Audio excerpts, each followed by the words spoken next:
그런 쪽에서 그 다양한 세계를 경험하고 다양한 문화를 경험하고 하는 게 나한테는 하나의 어떤 이 창작을 위한 소스가 된단 말이야. 그래서 이제 그런 것들을 만드는 걸로 이제 그런 경험을 하는 거는 좋은데, 근데 난 중요한 거는 가장 중요한 거는 이거 같아. 이제 인생을 살아야 되는 거죠.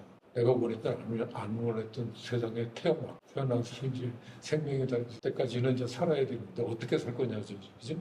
근데 이왕이면 내가 하고 싶은 일을 하면서 살고 싶은 거잖아. 나는 그러니까 우리나라 이제 중고등학교 이제 이 교육이 나도 건축가로 대학을 들어가기 전까지는 건축이라는 걸 아예 몰랐어. 그래도 가르쳐 주질 않았어. 그래도 들어가서부터 이제 건축을 배웠는데 그 이후에도 보면 내가 그 중앙대학 교수가 되고 나서 이제 처음에 1학년 신입생들 그때 이제 뭐 오리엔테이션 같은 걸 하는 이제 그런 수업을 했는데 건축가를 왜 왔냐라고 이제 물어봐야 될 거 아니에요. 그러면 다 이과여서 공대에 건축가가 있어요. 이과에서 이과를 할 때는 의대 가려고 준비했다가 의대 갈 성적이 좀 떨어져서 차선으로 선택해서 또 경우들이야. 그런 애들한테 뭐 건축이랑 이런 거 이야기해봐야 뭐 공연물이잖아. 일단 그러면 하여튼 니들하고 1학년은 교육과정이니까 거쳐보고 2학년 때 한번 이제 설계 스튜디오를 해야 되니까 그때 한번 보자라고 해서 이제 만나서 내가 처음에 애들한테 하는 얘기가 1학년 때 뭐 이렇게 선 긋는 거나 뭐 기본적인 거는 이제 보고 2학년 와서 설계 수업을 하게 되면 내가 처음에 묻는 게 그동안에 이제 건축 뭐 선배들도 만나보고 뭐 이렇게 저렇게 이제 건축가 이왕 들어왔으니까 이제 건축에 대한 거를 여러 가지 이제 데이터나 정보 같은 것들을 알아봤을 거잖아. 근데 그게 일을 알아보니까 건축이 할 만하다고 생각하냐 안 하냐. 알아보니까 이거 재밌을 것 같으냐 재미없을 것 같으냐. 재미가 없을 것 같다고 생각이 들면 빨리 전과를 하거나 재수해라. 그러니까 나는 그 학교도 이제 학생들하고 이제 수업을 이렇게 쭉 진행하면서 항상 내가 했었던 거는 너는 학생들한테 공부를 하는 사람들한테 배우려고 하는 사람들한테 선생이 해줄 거는 동기부여만 해주면 된다고 생각해. 이거 하면 재밌어. 재밌으니까 한번 해볼래? 라고 시켜줘서 애들이 해보니까 정말 재밌어요. 그 되면 그 다음에는 내가 이렇게 해라 저렇게 해라 안 해도 자기가 다 해. 그런 거 있잖아. 컴퓨터 게임 연락이 하잖아. 그 왜 해? 재밌으니까. 그러니까 당연한 거야. 재밌으면 열심히 해. 열심히 하면 결과가 어떻게 되지? 잘하게 되지. 잘하게 되면 소문이 나. 그거 잘한다. 소문이 난다는 건 유명해진다. 인플루언서가 될 수 있다. 그렇게 되는데 재미없는 거를 억지로 시키니까 그냥 마지못해서 뭐 과제 같은 거 내주면 그냥 마지못해서 해내고 하다 보면 결국은 졸업하고 나면 그 일을 못해. 학교에서는 하려니까 하는 거고 커리큘럼에 필요한 학점 따면 졸업시켜주니까 막상 필드에 나오면 현장에 나오면 이거는 생사가 걸리는 문제가 돼. 근데 그걸 철저하게 준비 안 해갖고 나온 애들은 다 도태되고 아니면 스스로 포기하든가 그렇게 돼버리는 거니까 재밌지? 각자 좀 하려고 하는 거. 재밌으면 돼. 재밌으면 뭐 더 이상 네가 도와줄 이야기는 없어. 그건 지가 알아서 하는 거야. 저는 굉장히 안타까운 것 중에 하나가 유학을 간다는 거 뭐 지금 그 친구의 얘기는 뭐 당연히 듣고 응원을 해서 마땅한데 우리나라를 자꾸 되돌아보게 돼요. 왜냐하면 지금 얘기한 걸로 보면 건축은 뭐 정도가 더 심한 경우긴 하지만 한국에서 계속 공부 학업을 이어나가고 자기가 성장하는데 보탬이 돼야 되는데 여기서 자꾸 결핍을 느끼는 거야. 우리나라에서는 이게 안 되고 막 이런 방향으로밖에 못 가는 그런 한계점에 부딪히니까 외국을 가서 그 해결책을 찾게 되는 거죠. 그게 굉장히 사실 슬픈 일이고 또 국가적으로 뭐 개인으로 봐서야 뭐 당연히 넓은 세상 가서 좋은 일이지만 국가적으로 보면 뭐 여기 회화나 뭐 일러스트만 그러겠어요. 건축도 그렇고 다른 분야도 많고 그러면 훌륭한 인재들 장래에 굉장히 중요한 보배 같은 인재들이 자꾸 외국으로 뺏긴단 말이에요. 뭐 물론 뭐 그중에 많은 사람이 돌아와서 기여도 하고 그러겠지만 쉽게 말하면 인재 유출 뭐 그렇게 얘기하는데 우리나라 자체 시스템이 그런 치유하기 쉽지 않은 그런 문제점을 안고 있다는 게 안타까워. 그러면 우리만 계속 일방적으로 떠는 게 아니라 그 친구가 뭐 뭐든지 좋은데 뭐 우리한테 조언을 구할 게 있다든지 어떤 특별한 점이 있어서 아니면 뭐 궁금한 점이 있다든지 하는 게 있으면 뭐가 있을까요? 저거는 아까 얘기 듣다가 삶의 목적성을 좀 정해놓고 하는 게 좋다고 하셨는데 근데 저는 지금 세상이 좀 너무 빠르게 변하는 것도 그렇고 AI 때문에 제가 미술을 좋아하긴 하지만 또 막 하루 종일 집에서 그림만 그리는 것도 아닌 것 같긴 하는데 너무 모르는 게 많아서 뭘 해야 될지도 모르겠고 아까 그 옛날 시대에는 화가하고 싶다고 하면 화가로도 취급 안 해주고 이제 막 그렇다고 해서 반대하신다고 하셨잖아요. 지금도 크게 다르진 않다고 생각을 해서 많이들 화가하면 돈 못 번다. 그리고 너무 유명한 화가들도 많고 엄청 잘하는 화가들도 많아서 지금 하는 게 쉽지 않다고 해서 저는 아직도 뭘 해야 될지 잘 모르겠어요. 그래가지고 그게 네. 내가 쭉 이제 인생을 살아보니까 인생은 계속 선택의 연속이야. 그러니까 예를 들면 유학을 갈 거냐 말 거냐도 이제 선택이지, 그지? 이제 유학을 선택을 했잖아. 유학을 선택했는데 어느 대학을 갈까 말까 또 이제 선택이었지. 대학도 이제 결정을 했어. 전공도 이걸 할까 저거 할까 하다가 이제 전공을 선택했다. 그다음에 또 이제 어떤 선택이 기다리고 계속해서 이제 선택해 나가야 돼. 근데 그런 선택을 해 나가는 과정에 물론 이제 뭐 친구들이나 선생님이나 뭐 부모님들한테서 이제 어드바이스를 받아서 조언을 받아서 나 어느 쪽으로 갈까요라고 이제 하면서 이제 골라서 이제 자기 길이 정해지는데 이게 지금 자네들 나이에서는 그 선택의 공간이 이만해. 그러니까 대학 가면 이렇게 줄어 이제 전공이 정해졌잖아. 그죠? 그 전공 범위 안에서 움직여야 될 거. 그러니까 이제 졸업을 해. 졸업을 하면 이제 이만큼 좁아져. 좁아진 다음에 그 다음부터는 점점 그러니까 선택의 그 영역이 그 줌인 되듯이 점점 당겨진단 말이야. 근데 그때 이런 선택을 했으면 저런 선택을 했으면 하는 이제 그런 걸 하게 된다고. 그랬을 때 제대로 된 선택을 했다면 이제 그건 성공으로 가는 거고 제대로 된 선택을 하지 못했을 경우는 이제 실패하는 그 루저가 되는 거지. 심하게 이야기하면 뭐 그렇게 안 하고도 또 뭐 사는 방법은 있긴 하지만 목표했던 거를 이루지 못하는 거니까. 근데 그거를 해결하는 방법은 아까 얘기한 주변의 조언을 들어서 도움을 받아서 이렇게 해결하는 그 선택을 하는 결정을 하는 방법도 있지만 그건 본인이 결정해야 된다. 본인이 결정하려면 그 선택의 경우의 수에 대한 확실한 정보를 갖고 있어야 돼요. 근데 그 정보는 어디서 얻을 수 있느냐 하면 남의 경험이야. 이런 경우에 남들은 어떤 선택을 했지? 근데 그거를 그 사람들 찾아가서는 볼 수 없으니까 그 사람을 만날 수 있는 게 책이고 그 독서를 많이 하라는 게 책을 많이 읽으면 그러니까 책이라는 거는 나도 책을 뭐 한 열 몇 권 내기는 했는데 그때그때 내 생각을 모조리 모아서 압축해서 표현하는 거죠. 그러니까 나는 10년 걸린 거를 그 책을 읽는 사람은 한두 시간 만에 내 경험을 흡수할 수가 있죠. 그렇게 되면 그 다음 단계를 생각할 수가 있단 말이에요. 그림을 그리든 일러스트를 하든 우리 건축을 하고도 마찬가지고 결국은 사람이 사는 이야기의 표현이 돼야 돼. 그러려면 인간이라고 하는 것을 이해를 하지 못하면 안 된단 말이에요. 그러니까 소위 인문학에 대한 조예가 그 깊은 생각을 갖지 못하면 뭐 그냥 그리는 거는 그냥 껍데기만 그리는 게 되어버린다. 거기 내용이 들어가야 되고 서사가 있어야지 되는데 그거를 만들어내는 거는 그 내가 다 만들 수 없어. 그러니까 이미 선배들이 만들어 놓은 거를 내 걸로 일단 받아들여서 내 걸로 만드는 거지. 자기화를 시키는 방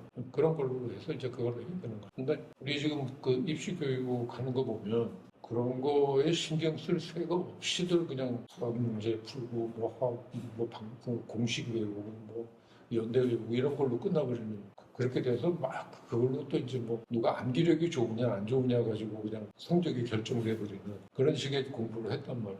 나는 내가 지금 요즘에 지금 떠들고 있는 이야기도 또 가만 생각해 보면 고등학교 때 읽었던 책들 그게 바탕이 그 이후에 이제 전문서 쪽으로 이제 넘어와서 그걸 하지만 내가 고등학교 3년 때 제일 잘 먹었거든. 내 인생의 공부인 게 그게 뭐냐면 서울대학을 목표로 정했다가 서울대학교 응용미술과를 처음에 목표로 정했다가 갑자기 홍익대학교 건축하고 선택을 바꾸고 나니까 공부를 해야 될 이유가 없어져 버렸어. 그때부터 놀아. 노는데 그냥 놀아지나? 그러니까 또 책, 세계문화전지 무슨 뭐 이런 것들 갖다가 읽었었던 그게 지금 내가 요즘에 떠들고 있는 미천이 그런 것처럼 자네들 한참 지금 이제 머리가 아직은 우리보다 새로운 버전이잖아. 신품이잖아. 이 컴퓨터가. 그러니까 우리는 지금 메모리도 잘 안 된다고. 스캐닝도 잘 안 되고 이미. 그러니까 한참 그 성능 좋을 때 많이 요즘에도 내가 이제 소위 말하는 이제 라이벌이라고 생각하는 건축가들이 있을 거 아니야. 이제 또 각자 자기 분야가 이제 그게 되면 내가 저 친구보다 내가 못한가? 나은가를 따져보게 되는 경우가 생긴다. 근데 내가 저 친구는 내가 인정해야 되겠다라고 생각하는 친구들은 대부분 다 건축이 뭐 건축도 잘하는 것도 있지만 이야기를 해보면 내가 대화가 딸릴 때가 있어. 어떤 저분이 나보다 책 많이 읽었구나. 그럼 인정해야지. 보니까 학교 공부를 할 때 왜 그 아트라는 걸 우리가 지금 하려고 해.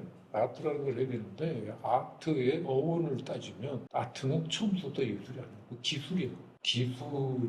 기술을 완벽하게 익혀서 그 익힌 기술로 새로운 기술을 창안해낼 수 있으면 그때 예술이 되는 거예요. 아까 그 유튜브 잠깐 보는데 그 동양화를 그리는 새로운 동양화가 나왔다고 그러면서 소개한 유튜브를 하나 봤는데 동양화는 먹물을 이 화선지에다가 이렇게 그려서 하는 거잖아. 거기서는 붓으로 그리는 거니까 굉장히 이렇게 선을 중시하는 그림이야. 근데 그 친구는 그거를 이렇게 점으로 표현하는 걸로 동양화의 풍경화를 그리는데 동양의 종이와 먹물과 붓을 가지고 서양화보다 더 깊이가 있는 공간 그런 것처럼 그 붓질하고 막 번지게 하고 하는 그 테크닉을 기술이지 그 기술을 완벽하게 자기화 시키고 나면 그다음에 예술이 되는 거예요. 그러니까 손흥민이가 축구 선수로 성공할 수 있었던 거는 그 연습이었고 연습의 양이라고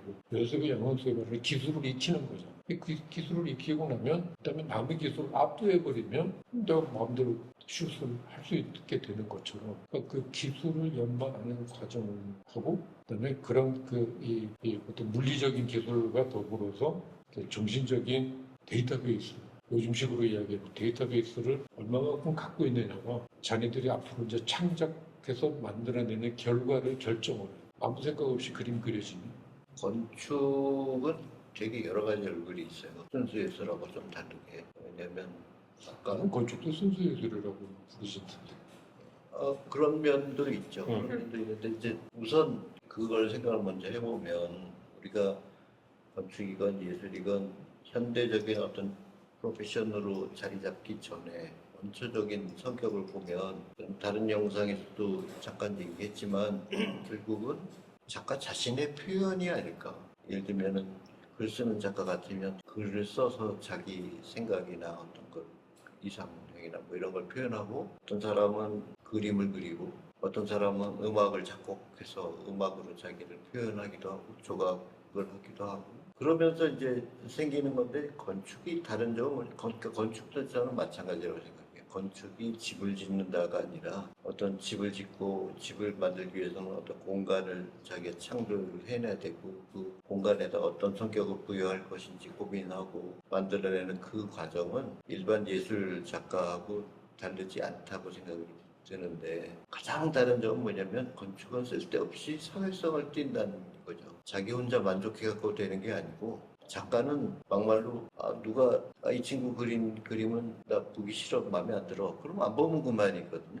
근데 그런 사람에도 불구하고 나는 내가 마음에 드니까 그림은 그만이야. 근데 건축은 특히 현대에 와서는 그럴 수가 없어요. 그게 가장 큰 차이점인데 근데 점점 나는 순수예술도 건축이랑 좀 비슷해지는 게 뭐냐면 순수예술이 더 이상 순수예술이 아닌 거야. 지금 두 친구 얘기를 가만히 들어보면 순수예술의 양면성이 딱 난 느껴져서 그래요. 왜냐하면 난 내가 그림을 그리고 싶어. 근데 내가 하고 싶은 대로만 하면 나는 굶어지고 상업성이 있어야 되는 거죠. 네. 그게 이제 점점 건축이 어쩔 수 없는 사회성을 갖고 있듯이 그 비슷해져 가는 거예요. 그걸로 먹고 이렇게 예전 같으면 진짜 유명한 화가들 맨날 굶어 죽고 누구한테 돈 꿔다가 죽 끓여서 진짜 빌어먹고 하던 얘기를 우리 너무 많이 하잖아요.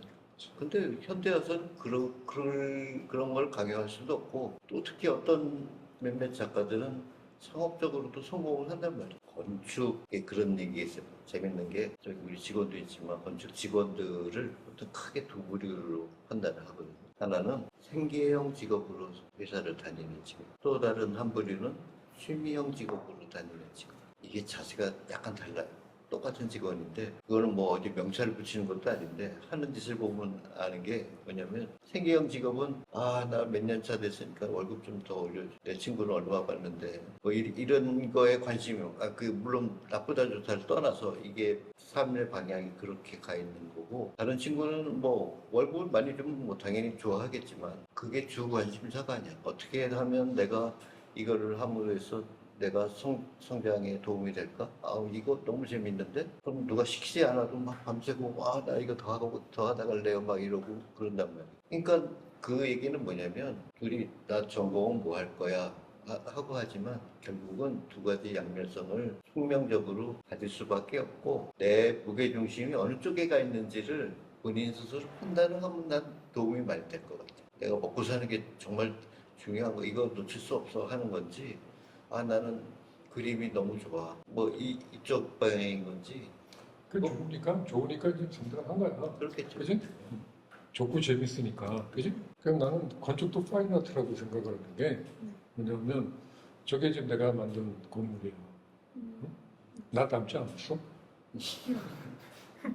느낌이. 근데 물론 저거는 나는 그냥 아이디어만, 그 디자인만 했고, 저걸 만들어준 사람들은 뭐 목수 아저씨라든지 뭐 여러 가지 이제 사람들이 만들어주고, 저 땅도 내 땅이 아니고, 저걸 이용하는 사람도 내가 하고 관계없는 사람들이 일반인들이 이용하는 거라고 하지만, 그러니까 나는 그 건축이 파인아트일 수 있다라고 생각하는 거는 뭐냐면, 그러니까 소위 아이디어를 만드는 그 발상 그 자체는 순수예술하고 다르게 하나도 없다고. 나 이 땅에 이런 거 만들 거야. 라고 생각하는 거기 때문에. 그러니까 어떤 그 이 구상이라는 걸 하고 아이디어를 떠올리고 그 아이디어를 실현시키는 방법이 건축이 다르고 파인아트가 다르고 또 뭐 음악 미술이 다르겠지. 또 음악가는 악기로 뭐 자기 소리도 표현할 거고. 그래서 다 자기 표현을 하는 건데 그게 뭐 종류에 따라서 장르에 따라서 다 서로 다 다른 거랄까. 빈 벤더스인가 그 유명한 영화 감독이 그 자기 이제 영화 만드는 이야기를 하면서 이야기하는 게 뭐냐면 자기는 오케스트라의 지휘자가 그렇게 부럽대. 그러니까 그 질문하는 사람이 그 영화 감독하고 오케스트라의 지휘자하고 뭐가 다르냐? 그러니까 오케스트라의 지휘자는 그래도 다 음대 나온 사람들을 지휘하는 거 아니야. 그렇게 시키는 대로 다 알아듣고 따라하는데 이 영화판에는 영화 감독을 하려면 저 고급의 인력서부터 절대 노무사 같은 애들까지 뭐 조명 들고 다니고 뭐 의상 소품 마련하고 그런 애들까지를 다 지휘를 해야 되기 때문에 정말 힘들다 그런 이야기를 하길래 너무 어렵구나. 더 까다롭겠구나. 그래서 내가 이야기를 제가 건축을 안 해봐서 그래. 우리는 내가 만든 거를 실현을 시키려면 일단 나라의 허가를 받아야 돼. 법적으로 이제 사회적인 약속을 지켰냐, 안 지켰냐. 위법이 있는 거 없니까 이런 것도 이제 체크를 받고 또 이제 그 저쪽 공사할 사람은 공사비가 싸다 적다 뭐더 달라 뭐 이런 거 생기지. 그다음에 저거 일하는 사람 미장이 아저씨거나 목사 아저씨거나 유리 끼는 사람들이거나 다 또 자기 다른 대로 그게 있지. 그러니까 그거를 다 이렇게 하나로 모아가지고 결과물을 만들어내려고 그러면 뭐 건물이 크고 작고에 관계가 없이 정말 사람 진짜 생똥싸게 만든 그런 거지만 결국 그래도 이걸 하는 이유는 뭐냐면 저렇게 완성됐을 때 오는 희열 같은 거야. 아 내가 해냈다라고 하는 거. 물론 이제 뭐 설계도 그렇지만 그림을 그리거나 뭐 하여튼 하더라도 재밌으면 나도 모르게 밤새.